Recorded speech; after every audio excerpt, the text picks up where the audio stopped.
Shalom, shalom, Makim. It's Brother Kamam Har here, back at it again. First thing first, we give all praise, honor, and glory to Yahweh, Bashem, Yahweh Shah, Bahadur Kakwadash. Double honors to the apostles and elders on the true from. Blessing to the Akimadir preaching his word with hard sincerity. Blessed to the 144,000, one third entirely, the first fruits kingdom of heaven. House of David, the Biaf Davidah.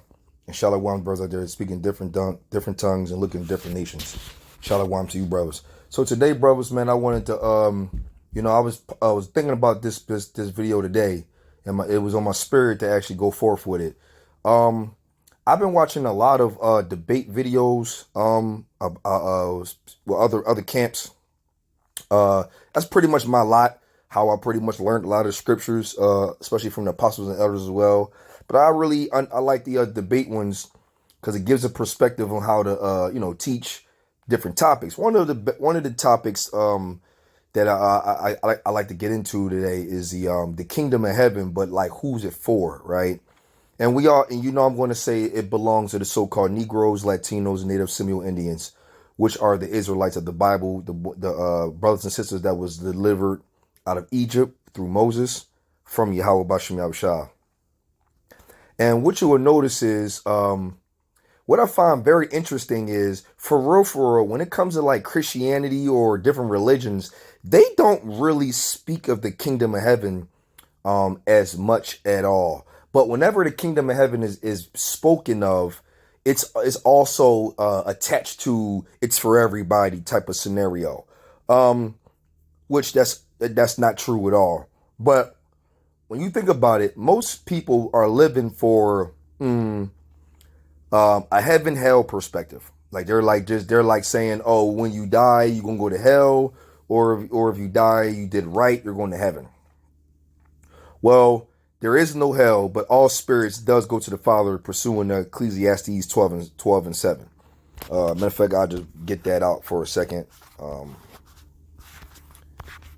me see. Ecclesiastes.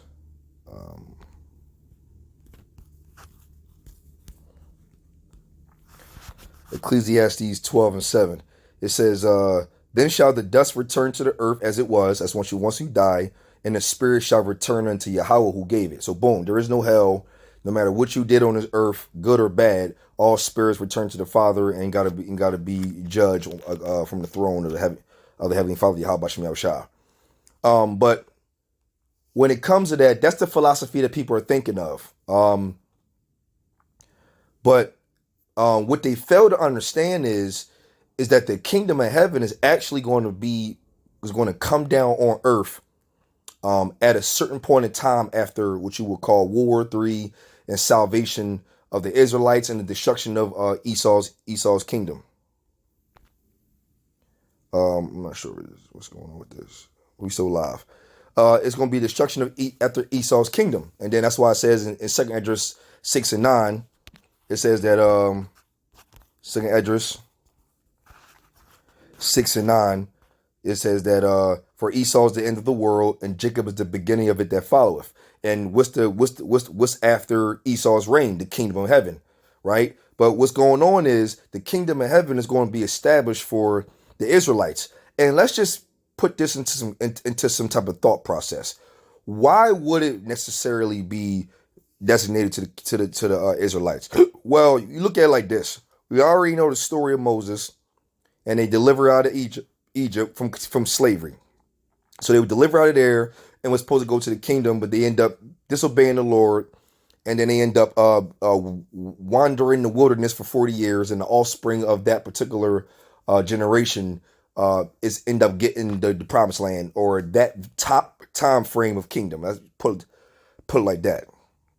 So, and then they disobeyed the Lord again, and then you got David's reign and Solomon, and then split, and then northern tribe, southern tribe. The Lord said, if we disobey His commandments, He will scatter us over the face of the earth, and will forget our heritage, and all the curses shall be upon you to overtake you and destroy you. And one of them is to forget your heritage, scattered amongst all the other nations all over the world, and be treated like, you know what I mean, like you're gonna be in their hands, and they're gonna be able to do what they do. And basically we're stripped from our homeland, and we have no homeland, and we're under subjection of other heathens, right? So we have no homeland, but all the heathens had their own homeland, right? So process of elimination, wouldn't that make sense for the so-called Negroes, Latinos, and Native Seminole Indians for them to have their own homeland because everybody else has their own homeland? You know what I mean? Like pursuing to Deuteronomy 8, at one point, you know what I mean, everything was established. Deuteronomy 8 and no, it's 32. Deuteronomy Deuteronomy 32 and 8. It says, when the Most High divided the nations their inheritance, when he separated the sons of Adam, he set the bounds of the people according to the number of the children of Israel. For the Lord's portion is his people, Jacob is the lot of his inheritance, right? So all the other lands have their lands as well, and we got our land. The Lord separated us from the other people, and then we got our land, he got their land. But we disobeyed the laws of the Lord. So the Lord had took us out of our land and gave us to all the other people of the nations in their land, and that we have no homeland. So when the kingdom of heaven is established again, wouldn't it make sense for who's the only people without a homeland? Well, we're God's people, but then again, we don't have a homeland. So wouldn't it make sense for God's people to have their own homeland, which is the kingdom of heaven?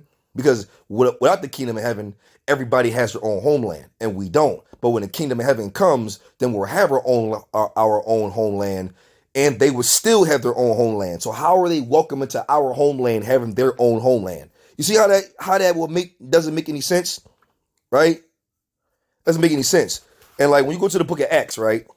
Obviously, we've been scattered already, and we also got to understand the apostles' decree or their Yahweh Shah's decree to the disciples turned apostles on what they had to do. But if you go to Acts 1 and 6, to the disciples before they were apostles, when Yahweh Shah came back on the scene before he was beamed up in Acts the first chapter, what did they ask him? Before he went up, it says when they therefore were to come together, they asked of him Yahweh Shah, saying, Lord, wilt thou at this time restore again the kingdom to Israel? It's not for everybody. The kingdom was already established in Israel. It's for the Israelites. And then he lost it. And then the Yahweh Shah came back because they thought that the resurrection of the Lord, Yahweh Shah, was going to be the second coming that's coming up soon in this time frame. But they thought it was the time frame then. So he was saying, because they knew the scriptures, that if he come again, then the kingdom was going to be established to Israel. So they basically went through the scriptures again and elaborated of what the scriptures said about what the kingdom of heaven is going to be about and for. And they said, are they going to restore it again to the kingdom to Israel? So it gives you proof to let you know that the kingdom of heaven is for the Israelites and not the entire world. See, there's going to be a role for other nations coming up whenever the kingdom of heaven is established. They're going to be, bringing in the forces of the Gentiles, which is the belongings and jewelry and all types of manner of goods and wine or whatever, lands, etc. And what they're going to do is they're going to build up our walls in general because we built up their walls. So in the kingdom of heaven, we're going to end up building, they're going to end up building up our kingdom because we built up theirs. So that's also letting you know that how is the kingdom going to be for them when they're building it for somebody else, right? Make that make sense. And right here in Matthew 10 and 5 is one of my favorite ones to go to. It says, these 12 Yahweh Shah sent forth and commanded them, saying. So now he gave them command, go not into the way of the Gentiles. So let you know now that Yahweh Shah told these brothers to don't even rock with them Gentile people. And into any city of the Samaritans, enter ye not. He gave them command not to do that. But do what? But go rather to the lost sheep of the house of Israel, right? So all the brothers and sisters that scatter in those different lands, tell them that what? And as you go preach, saying the kingdom of what? Of heaven is at hand. So their job is to go in these different lands where we were scattered, where so-called people think that the disciples the apostles were teaching to all the nations. No, they were going into the nations, getting out the Israelites who lived among those heathen nations, and then to preach the kingdom of heaven is at hand. So that also lets you know by scriptures that the kingdom of heaven is for the Israelites. Now here's another one. I wanted to slam dunk with this one, right? This is probably the best and final one. And brothers, you can take this because it's going to be a quick hit. I like to make my videos, Lord willing, this is edifying, and to get it about 10 to 11 minutes because, you know, Israelite minds or attention spans are very short. Revelations 21, and we're going to get to the point of who the kingdom of heaven is for. This is, I love to go to this one. This is the description of the kingdom of heaven, but I'm going to go into it just a little bit. Let's go into 10. And he carried me away in the spirit to a great and high mountain and showed me that great and holy Jerusalem descending out of heaven from Yahweh, this kingdom of heaven. Having the glory of Yahweh, her light was like unto a stone most precious, even like a jasper stone clear as crystal. And had a wall great and high, and had 12 gates, at the gates 12 angels, and names written thereon. Right? So, okay, cool. So let's slow down for a second, because I'm gonna make another video on the description of the kingdom of heaven, like I did a way long time ago. I'm gonna get back into that. At a wall great and high, 12 gates. Right? So there's 12 gates in the kingdom. Right? 12 gates and the gates 12 angels, which basically in layman's terms, you got 12 gates with 12 bouncer angels. Right? And the names written thereon on each name of the gates, which are the names of the 12 tribes of the children of Israel. And then on the east side of the gates are 3. On the north side of gates is 3. And on the west side on the gates is 3. And on the south side is 3. And they're all from 4, 3, 3, 3, and 3 is 4. 4 times 3 is 12.